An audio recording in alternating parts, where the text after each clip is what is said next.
નમસ્કાર પ્રણામ મિત્રો, જય માતાજી, જય શ્રી કૃષ્ણ મિત્રો. હાર્દિક સ્વાગત કરું છું તમારું. તો ચાલો સાંભળીએ આજની વાત. સંવેદના હોસ્પિટલના કોરોના વોર્ડમાં દાખલ થતા રેવાબેનને ખૂબ જ ગભરામણ થતી હતી. પગ ઉપડતા જ નહોતા. મોંઘા દવાખાનામાં દાખલ થવાની ઝીઝક અને બીજા દ્વારા અપમાનિત થવાનો ભય મનમાં લઈને રેવાબેન દવાખાનાના ચકચકિત ફર્શ પર પહેલી વખત તેમાં પણ મક્કમ ડગલા માંડતા હતા. એમને તો અહીં આવવું જ નહોતું, પણ ધણીના આદેશ આગળ એમનું થોડું ચાલવાનું હતું. ધીમા ડગલે સંકોચાઈને ચાલતા રેવાબેનની નીચે નજર ઢળેલી હોવા છતાં એમના મનનો ભાવ વ્યક્ત કરતી હતી. એ જ ઝૂકેલી પાંપણોને સહેજ ઊંચી કરી એ તીરસી નજરે ગભરાતા ગભરાતા આજુબાજુ જોઈ લેતા. સાફ સુથરી આછા કથ્થઈ રંગની દિવાલને અડીને એકબીજાથી 2 ફૂટના અંતરે રાખેલા એવા જ સ્વચ્છ બેડ. બધા જ બેડ પર સફેદ ચાદર, સફેદ કવરવાળા ઓશિકા અને બ્લેન્કેટથી સજન બેડની બાજુમાં 2 હૂક હોય એવું એક સ્ટેન્ડ મૂકેલું. કદાચ એમાં જ બોટલ ચડાવતા હશે એવું વિચારતા એ ધીમે પગલે આગળ વધતા હતા. રેવાબેનને આખો વોર્ડ પસાર કરી વોર્ડના અંતે આવેલા એક બેડ પાસે જવાનું હતું. નર્સ એમને એ બેડ દરવાજા પાસેથી જ અંગુલી નિર્દેશકથી બતાવીને જતી રહી. ત્યારે ત્યાંથી એ બેડ સુધીની અંતર એકલા કાપવું એમને જાણે અંગારા પર ચાલવા જેવું લાગ્યું. બેડ પાસે જઈ એ શૂન્ય મંસ ઊભા રહ્યા. આમ તો ધોયેલા કપડાં જ પહેરેલા હોવા છતાં જાણે એમના જૂના કપડામાં સારા સાબુના અભાવે સ્થાયી થયેલો મેલ સુઘડ બેડની સફેદ ચાદર ગંદી કરી દેવાનો હોય એમ એ ઘડીક પોતાના કપડા તરફ તો ઘડીક બેડ તરફ જોતા ઊભા રહ્યા. ધીમે રહીને એમણે થોડું નીચે નમી કાળા પડી ગયેલા હાથની ખરબચલી હથેળી સંકોચ સાથે બેડ પર મૂકી, ચાદર પર ફેરવી, પછી એના ટેકે થોડો સંકોચ સાથે બેડ પર બેઠા. આંખો બંધ કરી એક ઊંડો શ્વાસ ભરી જ્યારે એને છોડ્યો ત્યારે મોં પર રાખેલા માસ્કે એ ઉશ્વાસમાં રહેલી ગરમી અને ભાર બંને અનુભવ્યા. એમણે જોયું તો આખા વોર્ડમાં આશરે 20 જેટલા બેડ હતા અને એમાંથી માંડ 2-3 ખાલી હતા. અમુક દર્દીઓને ઊંઘતા જોઈ રેવાબેને વિચાર્યું કે શું આવી જીવલેણ બીમારીમાં પણ ઊંઘ આવતી હશે. હું તો 4 રાતથી એમ માનો કે સૂતી જ નથી. એમાંય કદાચ ઘરે ઊંઘ આવી પણ જાય, દવાખાને તો કેમનું ચેનથી સૂઈ શકાય હશે. કદાચ આવા ગાદલા પર સૂવાની મોટા લોકોને આદત હોય તો ઊંઘ આવી પણ જાય. મને તો હંમેશા ભોંય પર ચટાઈ પથારીને સૂવા જોઈએ. તો શું મને ઊંઘ આવશે? રેવા માસી, ઓ રેવા માસી, એક મધુર અવાજ રેવાબેનના કાને અથડાયો અને વિચારોના મોજા વિખરાઈ ગયા. રેવાબેનની સામે પીપી કીટમાં સજ્જ ડોક્ટર સંવેદના ઊભી હતી. રેવાબેને જેવી એને જોઈ કે મનમાં ઉડતા સંકોચ રૂપી પતંગિયા એક મધુર સ્મિત બની ચહેરા ઉપર સ્થિર થઈ ગયા. જવાબમાં ડોક્ટર સંવેદનાએ પણ એવું જ મધુર સ્મિત આપ્યું. કેવી વિકટતા છે નહીં? મધુર સ્મિતની મધુરતા આજકાલ માત્ર હસતી વખતે આંખોની આજુબાજુની ખેંચાયેલી ચામડી અને ઉપસેલા ગાલ પરથી જ માણી પડે છે. નખો જાય તારું કોરોના. ડોક્ટર સંવેદનાએ એના રેવા માસીને ચેક કરવા હાથ આગળ વધાર્યો. રેવાબેન સેકન્ડનો સમય લીધા વગર બેડમાં અંદરથી તરફ ખસ્યા. આ જોઈ ડોક્ટર સંવેદના અટકી ગઈ. રેવા માસી, તમે ચિંતા ના કરો. તમે અડકવાથી મને કોરોના નહીં થાય. જુઓ, મેં પીપી કીટ અને હાથમાં મોજા પણ પહેર્યા છે. લાવો હાથ આગળ કરો, મારે બીપી ચેક કરવું છે. કોરોના અડકવાથી ફેલાતો હશે એવું વિચારીને રેવાબેન આઘા ખસ્યા હોય શકે એમ સમજી ડોક્ટર સંવેદનાએ રેવાબેનને વાસ્તવિકતા સમજાવવા કહ્યું. તો પણ રેવાબેન ડોક્ટર સવેન્નાની સામે જોઈ જ રહ્યા. કહેવા છતાં ના તો એ આગળ આવ્યા કે ના હાથ આપ્યો. અરે માસી, તો તમને એવી બીક તો નથી ને કે હું બીજાને અટકીને આવી છું ને તમને અટકી તો રેવાબેનને ડોકું નકારમાં ધૂણાવતા જોઈ ડોક્ટર સવેન્નાએ વાક્ય અધૂરું જ રાખ્યું. થોડી સેકન્ડ ચૂપ રહ્યા. પછી થોડા ખચકાટ સાથે રેવાબેન એકદમ ધીમા અવાજે બોલ્યા, બેટા, તું મને અટકીશ તો તારો ધર્મ ભ્રષ્ટ થઈ જશે. તું જાણે તો છે ને કે હું ડોકું ફેરવીને આજુબાજુ જોયું કે કોઈ સાંભળતું નથી ને. અને પછી માથું ડોક્ટર સવેન્ના તરફથી નમાવી વધારે ધીમા અવાજે કહ્યું, હું નીચી જાતમાંથી આવું છું. કચરાવાળાને ના અટકાય. બેન, ઓ કમ ઓન માસી, અત્યારના સમયમાં આ બધી વાતો હવે કોઈ નથી માનતું. દુનિયા ક્યાંની ક્યાં પહોંચી ગઈ છે અને તમે હજી ત્યાંના ત્યાં જ છો. આ નીચી જાતિને એવું કંઈ? ડોક્ટર સવેન્ના હજી તો વાક્ય પૂરું કરે એ પહેલા જ રેવાબેને એને સસસ કરીને અટકાવી. ધીરેથી બોલ, કોઈ સાંભળી જશે તો તને મુસીબત થશે. બોલતા બોલતા જ રેવાબેનના ચહેરા પર માયુસી છવાઈ ગઈ. એ જોઈ ડોક્ટર સવેન્ના એમના બેડ પર બેસી પરાણે એમનો હાથ હાથમાં લીધો અને કહ્યું, જુઓ માસી, હું જાણું છું કે તમારા મનમાં શું અવઢવ છે. તમને સંકોચ થવો સ્વાભાવિક છે. એટલા વર્ષોથી તમે જે બધું જોયું છે, અનુભવ્યું છે, એ જ તમારા મનમાં વસ્યું હોય એ સાવ સામાન્ય વાત છે. અત્યારના આધુનિક સમાજમાં હવે આ બધાને કોઈ એટલું મહત્વ નથી આપતું.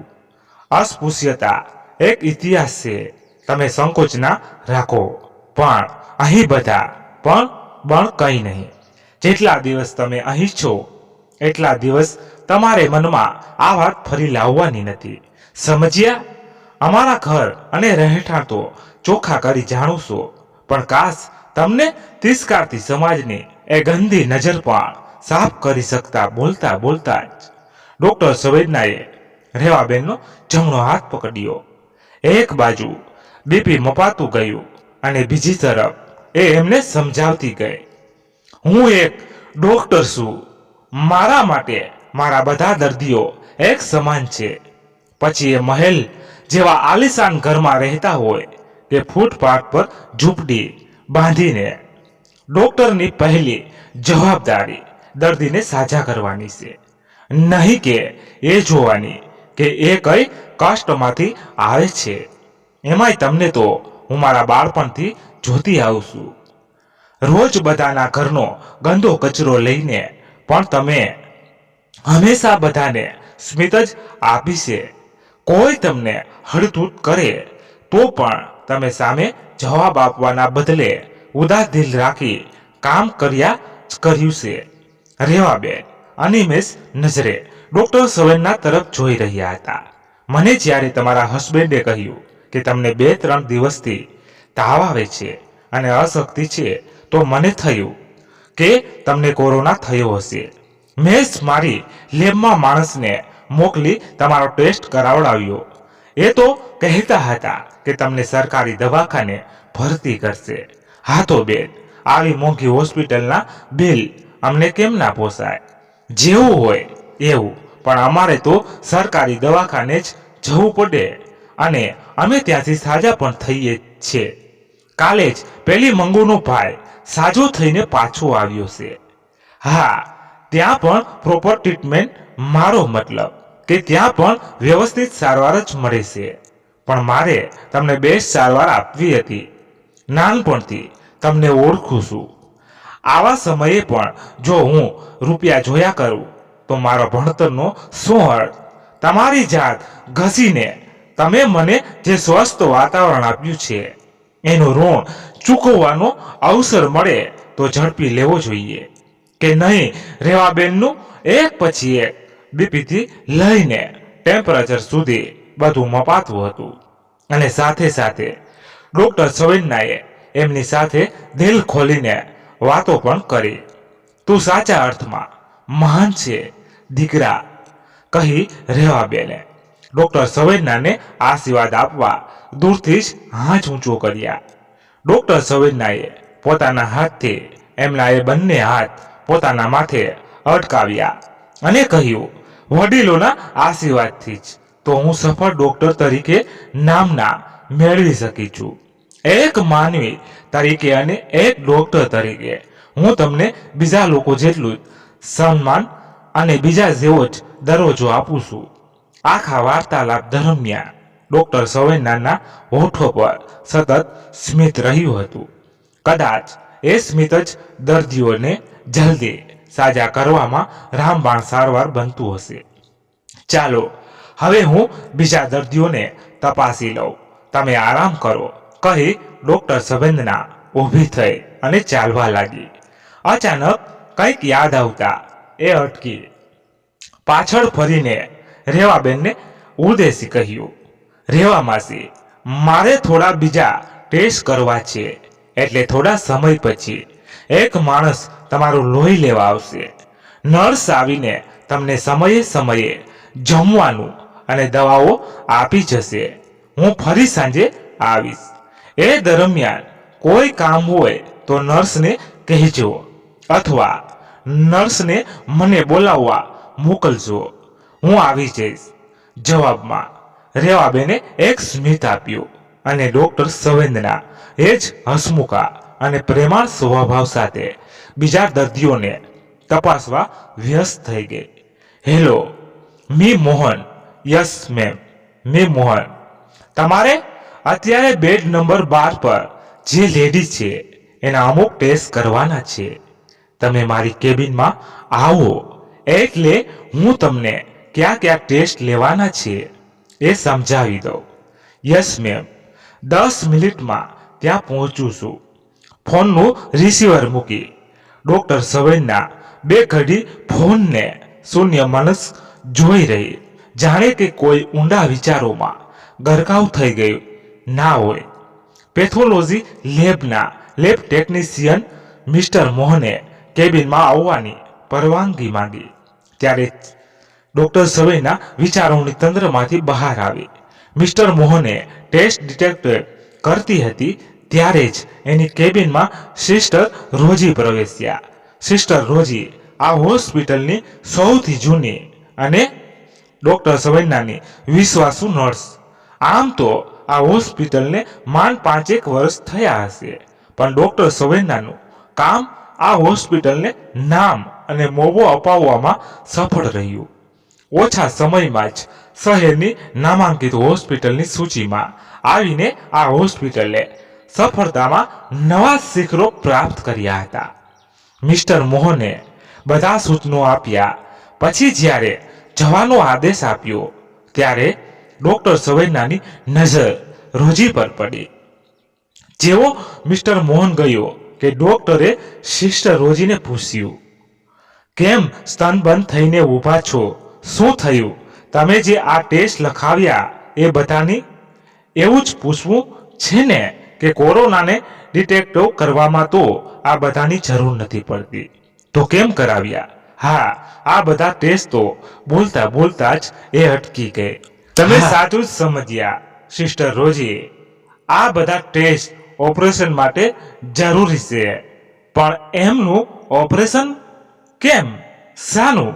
અને કોરોના છે તો પણ ના, કોરોના નેગેટિવ આવે પછી ઓપરેશન કરીશું. અને હા, તમારે આ ઓપરેશનમાં મારી સાથે રહેવાનું છે. હા, હું બધા ઓપરેશનમાં સાથે જ રહું છું ને, તો પછી કેમ?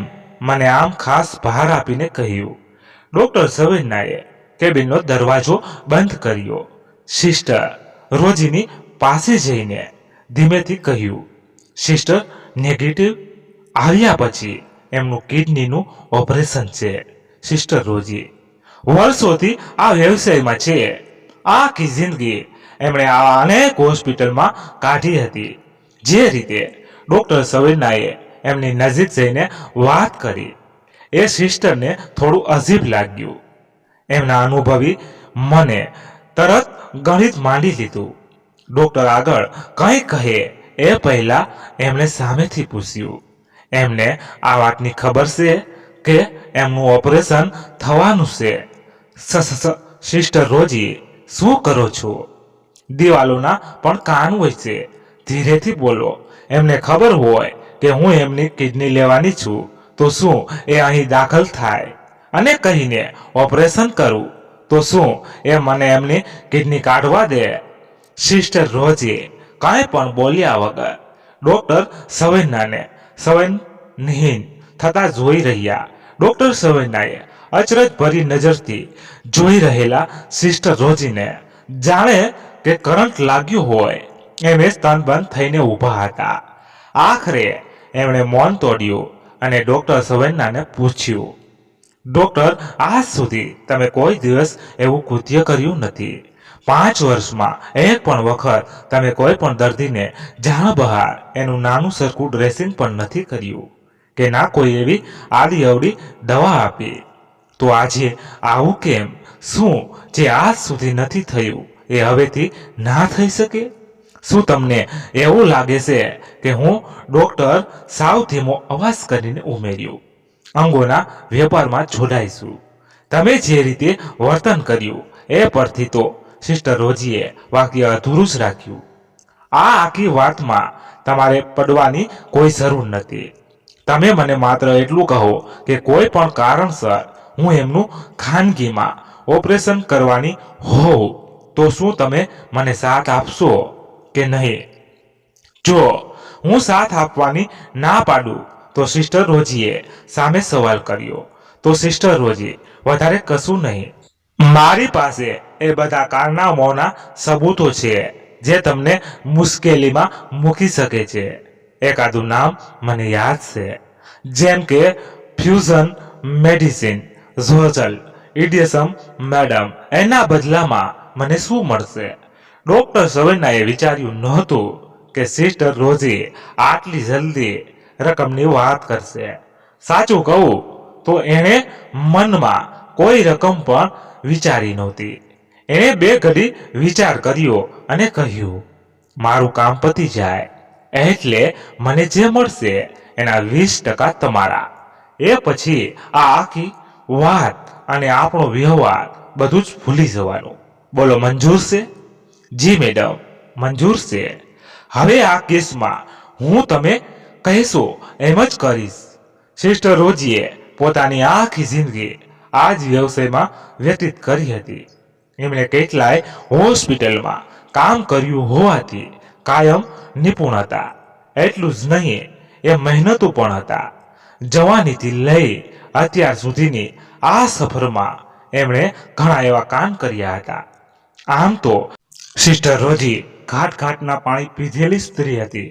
એ હંમેશા એ વાતનું ધ્યાન રાખતા કે કદાચ આગળ જતા જો પકડાઈ જવાય તો પણ ગુનો સાબિત ના થાય. સહેજ પણ જોખમ લાગે તો ગમે તેટલા રૂપિયા મળતા હોય પણ સિસ્ટર એ કામમાં હાથ નાખે જ નહીં. અત્યારે પણ એમને મનમાં તો ખબર જ છે કે ડોક્ટર સવેન્ના એનો વાળ પણ વાંકો નથી કરી શકવાની.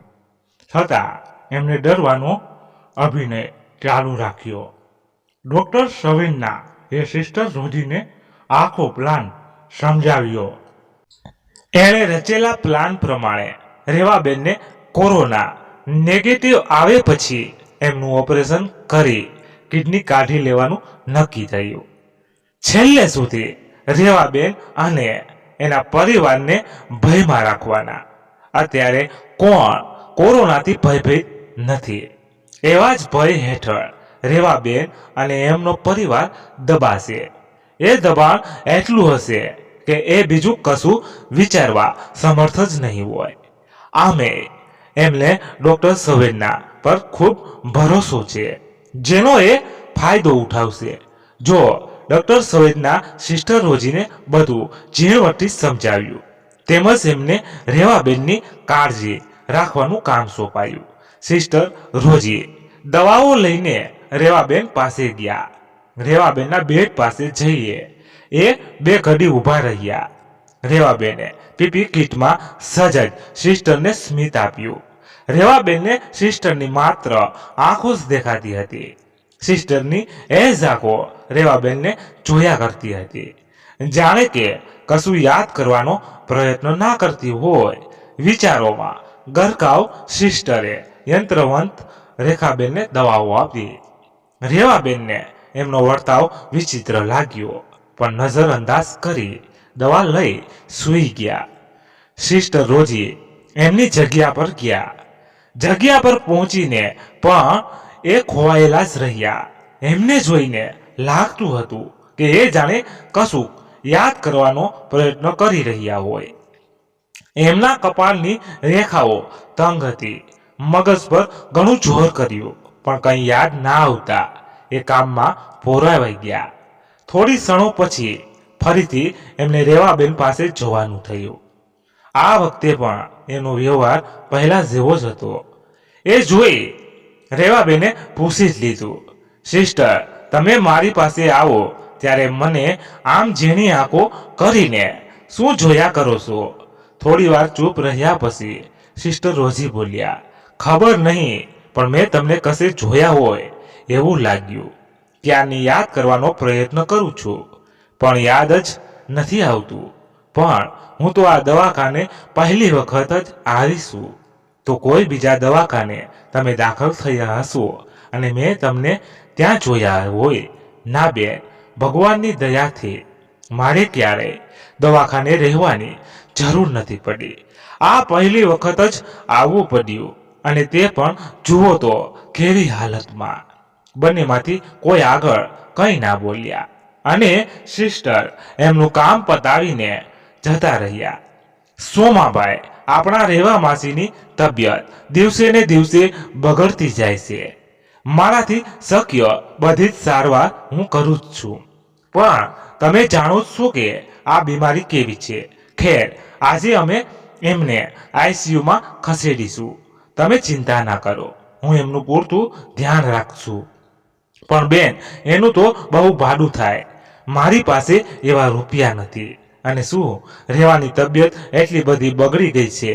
ગરીબ માણસને સૌથી પહેલા રૂપિયાની ચિંતા થાય. ને તમને કહ્યું તો છે, હું તમારી પાસેથી 1 રૂપિયો લેવાની નથી. કોરોના કાળમાં જ્યાં લોકો કરોડોનું દાન કરે છે, ત્યાં હું શું કોઈ ઓળખીતા વ્યક્તિની મફતમાં સારવાર ના કરી શકું? તમે રૂપિયા અને રેવા માસી બંનેને ચિંતા છોડો, મારા પર ભરોસો રાખો. હું સારવારમાં કોઈ કચાશ નહીં રાખું.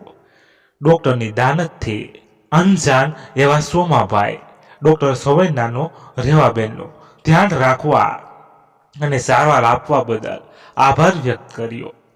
બીજા થોડા ચિંતા થાય એવા શબ્દો બોલી ડોક્ટર સવૈનાએ સોમાભાઈને લગાવેલો કોલ કાપ્યો. ખેર, એ જ તો આ બીમારીની માયાજાળ છે. અહીં સઘળું સત્ય માત્ર ડોક્ટર પાસે જ રહેશે. જાગૃત પરિવારજનો એમની સમજદારીથી આ માયાજાળ તોડી શકે છે. પણ સોમાભાઈ અને રેવાબેન જેવા કેટલાય લોકો કે જેમને રોગ અને એના નિદાનમાં કશી સમજ ના પડતી હોય, અને એ લોકો એનો શિકાર બને જ છે. દિવસો પસાર થતા હતા. રેવાબેનની તબિયત સુધારા પર હોવા છતાં એમને અને એમના પરિવારને બગડતી તબિયતનો જ અહેવાલ આપવામાં આવતો. રેવાબેનને આઈસીયુમાં દાખલ એટલે કર્યા કે જેથી એમનો કોઈ બીજા દર્દી સાથે સંપર્ક ના થાય અને એમને વાસ્તવિકની ગંધ ના આવે. રેવાબેનને શારીરિક રીતે કોઈ લક્ષણો અનુભવતા નહોતા, પણ આ તો માનસિક રમત હતી. સિસ્ટર રોજી અને ડોક્ટર સવેન્નાએ રેવાબેનને કોરોના વિશે કહી માનસિક રીતે બીમારી કરી દીધા હતા. એ દરમિયાન સિસ્ટર રોજીએ યાદ કરવાના ઘણા પ્રયત્નો કર્યા કે એમણે રેવાબેનને ક્યાં જોયા છે, પણ એ સફળ જ નહોતા થતા. ડોક્ટર સવેદના સતત રેવાબેનની બગડતી તબિયત વિશે સોમાભાઈને માહિતીગાર કરતી.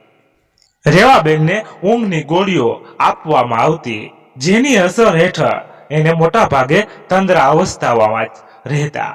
એમના પરિવારને શક ના થાય એટલે ડોક્ટર સવેદના રોજ સોમાભાઈ સાથે રેવાબેનની વિડીયો કોલ પર વાત કરાવતી. માનસિક રીતે બીમાર અને ડોક્ટર સવેન્ના પર આંધળો વિશ્વાસ કરનાર રેવાબેન બીમાર જ લાગતા. રેવાબેનના કરાવેલા બીજા બધા ટેસ્ટના પરિણામથી સંતુષ્ટ ડોક્ટર સવેન્ના હવે માત્ર એમનો કોરોના ટેસ્ટ નેગેટિવ આવે એની રાહ જોતી હતી. અંતે એ દિવસ પણ આવી ગયો જ્યારે ટેસ્ટ નેગેટિવ આવ્યો. આ શબ્દો સાંભળતા રેવાબેન અને એમનો પરિવાર કેટલી આતુરતાથી રાહ જોતું હશે એની કલ્પના પણ તો કોરોનો પીડિત કરી શકે. પોતાનો સ્વાદ સાધવા ડોક્ટર સવેન્નાએ રેવાબેન અને એમના પરિવારને આ ખુશીથી વંચિત જ રાખ્યા. સોમાભાઈ જો રેવામાંથી આ 24 કલાક કાઢશે તો એમને સાજા થતા કોઈ નહીં રોકી શકે. આવતા 24 કલાક બહુ જ ભારે છે. હું એમનું સાથે ધ્યાન રાખું છું, પણ બસ ભગવાનને પ્રાર્થના કરો કે એ જીવન માટે લડી લે. ઊભા રહો, હું વિડીયો કોલ કરું છું. કદાચ તમે વાત કરો તો એમને સારું લાગે. પછી 14 થી 30 દિવસ રાહ જોવી પડે છે. એ પછી જ એમના ફાઇનલ ટેસ્ટ થાય. જો એ ટેસ્ટમાં કોઈ પણ પ્રકારનો ચેપ ના દેખાય તો જ કિડનીનું ઓપરેશન થાય.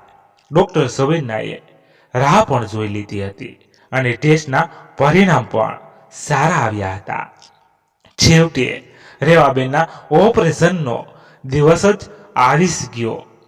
સવેન્ના હોસ્પિટલના જ એક સેનિટાઇઝ અને આઇસોલેટ કરેલા રૂમમાં એક નર્સ કોઈ જાજરમાન સ્ત્રીને ઓપરેશન માટે તૈયાર કરતી હતી.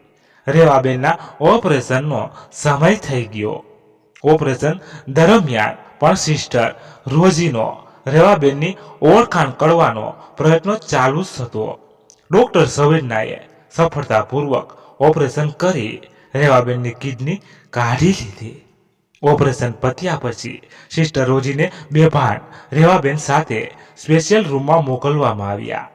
તેમજ પેલી જાજરમાન સ્ત્રીને ઓપરેશન થિયેટરમાં લાવવામાં આવી. કલાકોના અંતે સફળતા પૂર્વક રેવાબેનની કિડનીને નવું સરનામું મળી ગયું.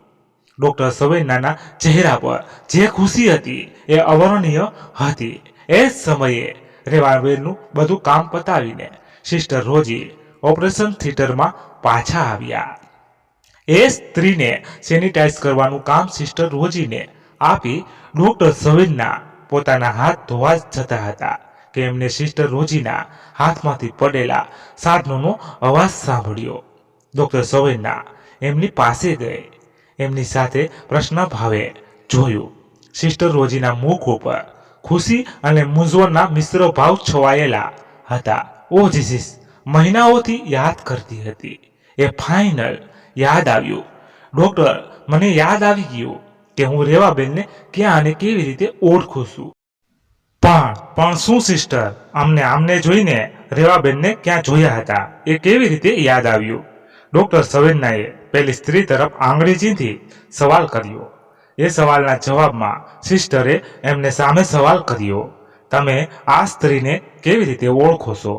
ડોક્ટર સવેન્નાએ સ્ત્રીના માથે પ્રેમથી હાથ ફેરવતા કહ્યું, એ મારી મોમ છે, સિસ્ટર રોજી. આ સાંભળી સિસ્ટર રોજીના પગ તળેથી જાણે જમીન ખસી ગઈ હોય એમ એ ગભરાઈ ગયા. એમને આમ તો બધું યાદ આવી ગયું હતું, પણ એ એની પુષ્ટિ કરવા ઈચ્છતા હોવાથી તરત જ થિયેટરમાંથી બહાર નીકળી સીધા એમના ક્વાર્ટરમાં ગયા. તિજોરીના લોકરમાં મૂકેલી એક જૂની ફાઇલ કાઢી. એક પછી એક એના પાના ફેરવતા એક કાગળ પર એમની નજર સ્થિર થઈ. એ કાગળ પર રેખાબેન એને પેલી સ્ત્રી કે જે ડોક્ટર સવેન્નાની મોમ હતી એમના પાસપોર્ટ ફોટા હતા. સાથે સાથે બંનેની સહીઓ પણ હતી. ફોટા અને સહીઓની વચ્ચે થોડું લખાણ હતું. આ કાગળ જોઈ સિસ્ટર રોજીને સમજાતું નહોતું કે ડોક્ટર સવેન્નાને આ વાત કેવી રીતે જણાવે. એમણે ફાઇલમાંથી એક કાગળ કાઢ્યો. શક્ય એટલી ઝડપથી ચાલી ફરી હોસ્પિટલમાં ગયા. ડોક્ટર સવેન્ના ડિલક્સ રૂમમાં બેડ પાસે એની મોમનો હાથમાં લઈને બેઠી હતી. સિસ્ટર રોજીની ગભરાયેલા જોઈ એ ઊભી થઈ. સિસ્ટર પાસે જઈને એ કંઈ પૂછે એ પહેલા તો સિસ્ટરે પેલો કાગળ એમના હાથમાં થમાવ્યો. ડોક્ટર વિસ્મય પામી સિસ્ટર રોજીને અને સિસ્ટર રોજી એવા જ ભાવથી ડોક્ટરની મમ્મીને જોતા હતા. કાગળ વાંચ્યા પછી ડોક્ટર સવેન્નાની પણ એ જ હાલત થઈ જે સિસ્ટર રોજીની હતી. એના હાથમાંથી એ કાગળ અને નસીબ જાણે એક સાથે સરી પડ્યું. એ એટલી હદે સ્તનબંધ થઈ ગઈ હતી કે કંઈ પણ બોલી શકવાની હાલતમાં નહોતી. આંખોમાં આંસુ અને ઢગલો પ્રશ્નો સાથે એણે સિસ્ટરમાં સામે જોયું. સિસ્ટર પણ સમજી ગયા કે એ શું પૂછવા માંગે છે. એમણે બસ એટલું જ કહ્યું કે હા ડોક્ટર, આ સત્ય છે. આ કાગળમાં લખેલો એક એક શબ્દ સત્ય છે. વર્ષો પહેલા આ ઘટના બની હતી. બેટ તરફ અંગુલી નિર્દેશ કરી આ તમારી મોમ નથી. તમે તો વાસ્તવમાં રેવાબેનની ઓલાદ છો. તમારી અસલી મોમ આ નહીં રેવાબેન છે. સાંભળતા જ ડોક્ટર સવેન્ના તૂટી ગઈ. થોડા સમય પહેલા ખુશ થઈને મકમ ઉભેલી એક દીકરી પળવારમાં તૂટીને નીચે બેસી ગઈ. આ તો લખાણથી બધું સ્પષ્ટ થઈ જ ગયું હતું. તો પણ સિસ્ટર રોજી એને 32 વર્ષ પહેલા બનેલી ઘટના કહેવા લાગ્યા. મને તારીખ કે દિવસ તો યાદ નથી, પણ હા, એક દિવસ મારી જિંદગીમાં સોનાની સવાર લઈને આવ્યો હતો. હું એ સમય સરકારી દવાખાનામાં નોકરી કરતી હતી. મારી રાત પાળી પતાવીને હું મારો સામાન ભેગો કરી દવાખાનામાંથી બસ બહાર જ નીકળી કે તમારા ડેડી સાથે અથડાય. મને એ કોઈ મૂંઝવણમાં દેખાયા. એક નર્સ તરીકે મને લાગ્યું કે એમની તબિયત સારી નથી. મેં એમને બાકડે બેસાડ્યા, પાણી આપ્યું. ડ્યુટી પૂરી થઈ ગઈ હોવા છતાં હું બીપીનું મશીન લઈ આવી. એમને તપાસ્યા. બીપી લો થઈ ગયું હતું. મેં પ્રાથમિક સારવાર આપી. થોડા સમય એમની તબિયત સુધરી હોવા છતાં મને એ અસ્વસ્થ લાગ્યા. ઘણી વખત બનતું હોય છે કે આપણે કોઈ અજાણ્યાને દિલની બધી વાત કહી હળવા થઈ જતા હોઈએ છીએ. એવું જ કંઈક એ દિવસે થયું હતું. તમારા ડેડી ખબર નહીં કેમ પણ મારી આગળ રડી પડ્યા. એમણે મને બધી વાત કરી. ડોક્ટરે દિવસે તમારી મોમની ડિલિવરી થઈ હતી. તમારા મોમને મૃત બાળકી જન્મી હતી. એ સરકારી હોસ્પિટલમાં. એ સમયે કદાચ તમારી પાસે એટલા રૂપિયા નહીં હોય કે પછી મારું નસીબ જોર કરતું હશે કે તમારી મોમ સરકારી હોસ્પિટલમાં હતા. તમારી મોમની માનસિક હાલત બહુ ખરાબ હતી. એટલે કોઈ પણ પ્રકારનો આઘાત જીવને બની શકે એમ હતું. લગ્નના ઘણા વર્ષે એ માં બન્યા અને કમનસીબે મૃત બાળકને જન્મ આપ્યો. તમારા દાદી તો ક્યારના બાળકની ચાહમાં તમારા ડેડીના બીજા લગ્ન કરાવવાની ઉતાવળ કરતા હતા. એમાં તમારી મોમે સારા સમાચાર આપી એ મુસીબતને કાયમ માટે દૂર કરી હતી. એવામાં જો આ વાત દાદી જાણી જાય તો ખેર, તમારી દાદી દવાખાને આવે એ પહેલા આ પરિસ્થિતિમાંથી બહાર આવવાનો કોઈ કાયમી રસ્તો શોધવાનો હતો. એ ચિંતામાં જ તમારા ડેડીને લો બીપી થઈ ગયું. એ મને પોતાની પરિસ્થિતિ સમજાવતા હતા કે ત્યાં અચાનક રેવાબેનને લઈ એમના પતિ દવાખાનામાં દાખલ થયા. રેવાબેનને લેબર પેઇન થયું હતું. એ જોતા હું દોડી અને એમને ડિલિવરી માટે લઈ ગઈ. હું ત્યાં હાજર હતી જ્યારે એમણે તમને જન્મ આપ્યો. ડોક્ટર, આ હાથોમાં જ તમે સૌથી પહેલો શ્વાસ લીધો હતો. દીકરી થઈ છે જાણીને રેવાબેનનું મોં પડી ગયું. એમને પહેલા જ 3 દીકરીઓ હતી અને હવે ચોથી પણ દીકરી અવતરી એ જાણી પોતાના નસીબને કોસવા લાગ્યા. દીકરાની ઈચ્છા એ માસૂમ બાળકીને અન્યાય કરતી હતી, પણ ગોડની આગળ કોનું ચાલે? વિધાતાનો વિચારો હશે કે મારી બુદ્ધિ કે એ જ ક્ષણે મને મનમાં એક વિચાર આવ્યો. મેં રેવાબેનને તમારા ડેડીને વાત કરી.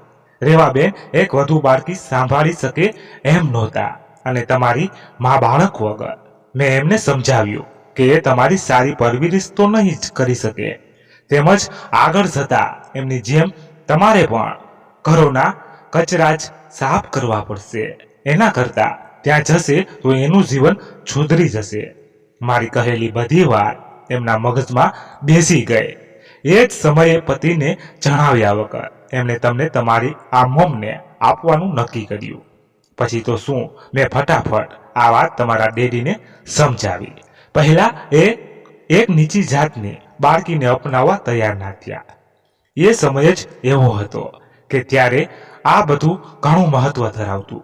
એમના મનમાં વિચારોનું દ્રઢ યુદ્ધ ચાલ્યું. નિર્ણય લેવા સમય પણ ઘણો ઓછો હતો. તમારા દાદી કોઈ પણ સમયે આવી પહોંચે એમ હતા. રેવાબેનના પતિ બહાર નીકળતી લગભગ બધી નર્સને વારવાર દીકરો આવ્યો કે દીકરીનું પૂછતા હતા. એમને પણ જવાબ આપવાનો હતો. સમય ઓછો હતો અને નિર્ણય વિકટ. અંતે નેક હૃદયના તમારા ડેડીએ તમને અપનાવી લેવાનો નિર્ણય કર્યો. કોઈને ખબર પડ્યા વગર અમને તમને તમારી આ મોમના ખોળામાં મૂકી દીધા. બધું સમયસર થઈ ગયું. તમારા દાદી આવ્યા. તમને જોઈને તો એ રાજીના રેડ થઈ ગયા. મને 100 રૂપિયાની નોટ પણ હાથમાં પકડાવી હતી. બીજી બાજુ રેવાબેનના પતિને મૃત બાળક જન્મ્યું હોવાનું કહેવામાં આવ્યું. બધું પડવારમાં એવું ગોઠવાઈ ગયું કે બધાની સમસ્યા દૂર થઈ ગઈ. સરકારી દવાખાનું હોવાથી એ સમયે હું આ સરળતાથી કરી શકી હતી. હું ના તો રેવાબેનને ઓળખાતી હતી કે ના તો તમારા ડેડીને. એટલે મેં મારી સલામતી માટે આ અદલા બદલીનું લેખિત કરાર જેવું કરવાનું નક્કી કર્યું. તમારા ડેડીને વાત કરી. એમણે પણ મને પૂરો સહકાર આપ્યો. દવાખાનાનું કોઈ ફોર્મ છે એવું કહી એમણે તમારી મોમ પાસે આ કાગળ પર સહી કરાવી લીધી. રેવાબેન તો આ બધું જાણતા જ હતા. એટલે એ પછી હું રેવાબેન પાસે ગઈ અને એમની સહી કરાવી. અત્યાર સુધી તમારા ડેડી, રેવાબેન અને મારા સિવાય આ વાત કોઈ નથી જાણતું. રેવાબેન પાસેથી મેં જ તમને લઈને તમારા ડેડીને સોંપ્યા હતા. એમને કશી જ ખબર નહોતી કે તમને અપનાવનાર પરિવાર ક્યાંનો છે, ક્યાં રહે છે અને કોણ છે. કદાચ આ પીપી કીટમાં લીધે દવાખાનામાં એમની આટલી નજીક હોવા છતાં એ મને ના ઓળખી શક્યા. નસીબ કહો કે કમ નસીબ. આજે એ જ લેખિત કરારે તમને આ વાસ્તવિકતાથી માહિતીગાર કરાવ્યા. જો સમય રહેતા એમણે મને ઓળખી લીધી હોત તો કદાચ. નિશાસો નાખી સિસ્ટરે વાક્ય અધૂરું જ છોડ્યું. ડોક્ટર સવેન્ના ક્યારની રડતી આંખોથી બધું સાંભળતી હતી. ત્યારે જે થયું હતું એ સારું હતું કે ખરાબ એનો મત બાંધવા માટે એ સમક્ષ નહોતી. જિંદગીએ આ મોઢ પર આપેલા આટલા મોટા ઝાટકાએ એને અંદર સુધી હચમચાવી મૂકી હતી.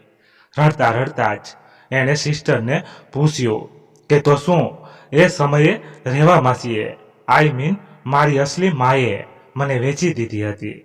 અરે ના ના, તમારા ડેડીએ સામેથી રૂપિયા આપવાની તૈયારી બતાવી તો પણ એમણે 1 રૂપિયો ના લીધો. એમણે માત્ર ને માત્ર તમારા ઉજ્જવળ ભવિષ્ય માટે તમને આપી દીધા હતા.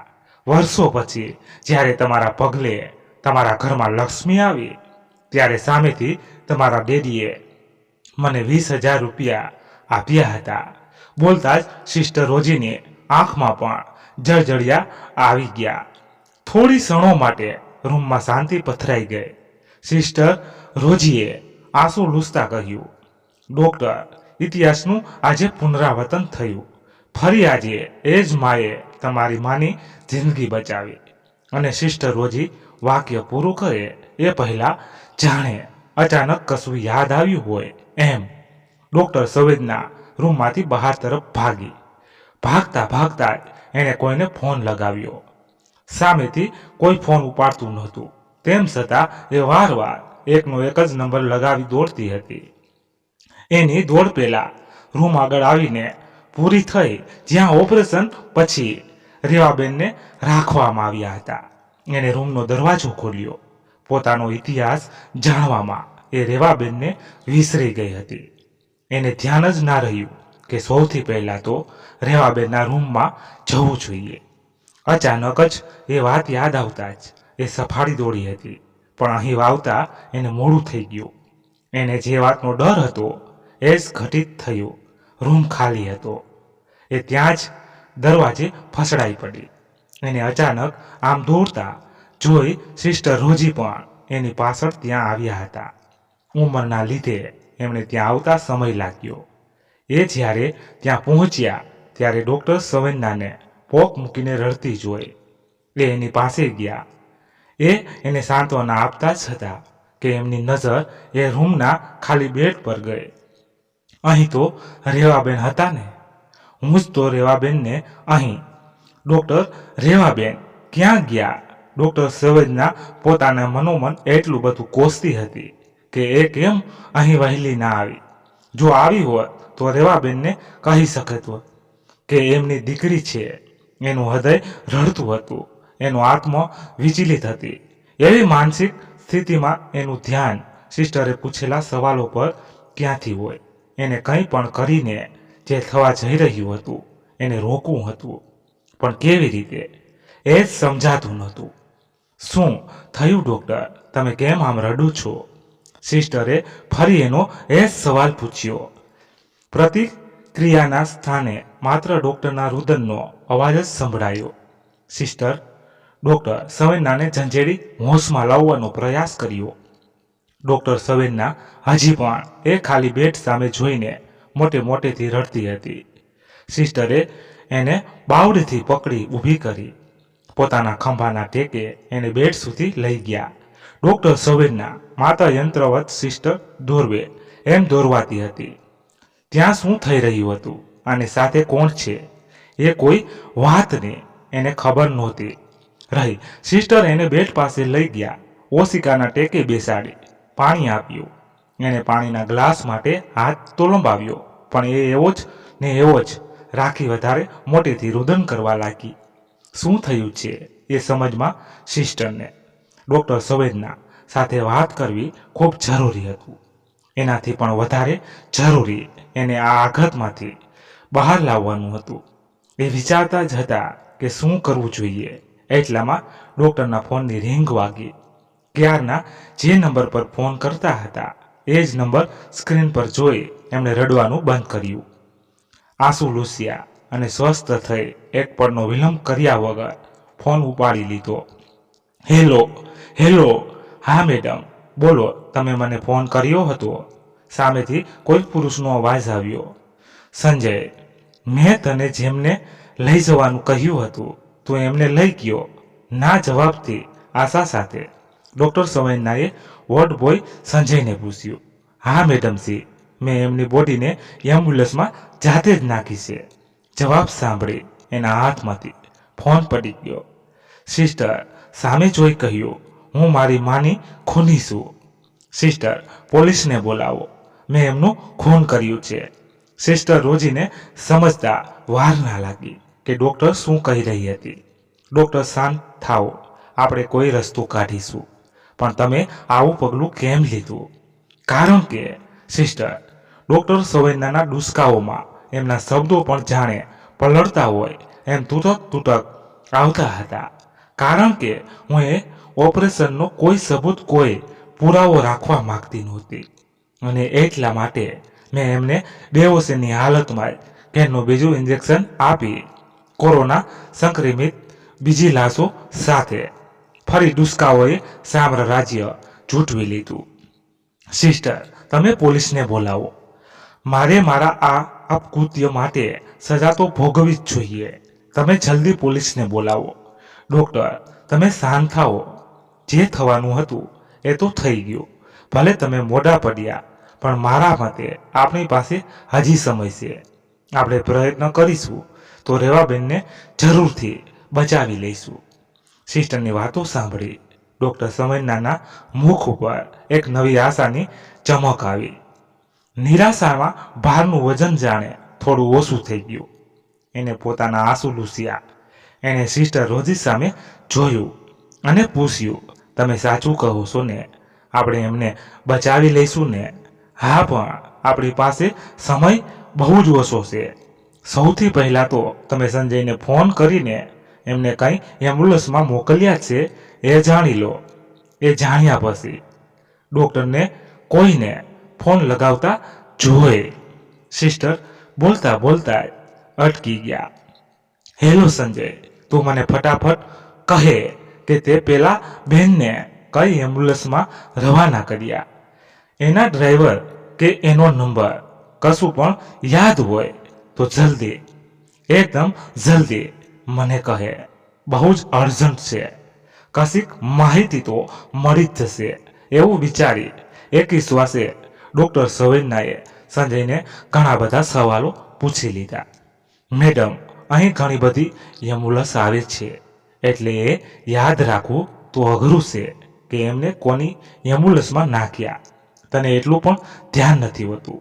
કરે છે શું?